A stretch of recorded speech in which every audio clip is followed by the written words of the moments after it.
Sveiki atvykę į korseto siuvimo mokymą. Dėkoju, kad įsigijote ir labai džiaugiuosi ir tikiuosi, kad šis mokymas jums bus naudingas ir išmoksite pasisiūti labai gražų ir kokybišką korsetą. Ir manau, kad ne vieną.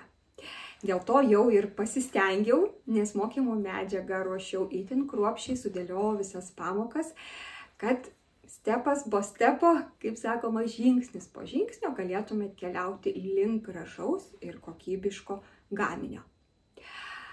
Kaip rekomenduoju žiūrėti mokymus? Pirmiausia, rekomenduoju pasižiūrėti pamoką apie kaip pasiruošti lekalus, kokios priemonės yra reikalingos, įsigyti priemonės, bet pradžiai rekomenduoju įsigyti tiesiog pigiausias priemonės, kokias randate ir pabandyti pagal visą mokymų programą tiesiog praeiti ir pasisiūti korsetą, bandomąjį tokį korsetą, kuriame matysite, kokias klaidas padarote, ką reikėtų patobulinti, pakeisti ir kada jau prasibandysite, kada jau pasisiūsite gal net ne vieną, o keletą bandomųjų modeliukų, tuomet rekomenduoju įsigyti jau kokybiškesnės, brangesnės medžiagas, nes nuo, tarkim, nėrinuko kokybės grožio priklauso ir korseto grožis. Taigi kviečiu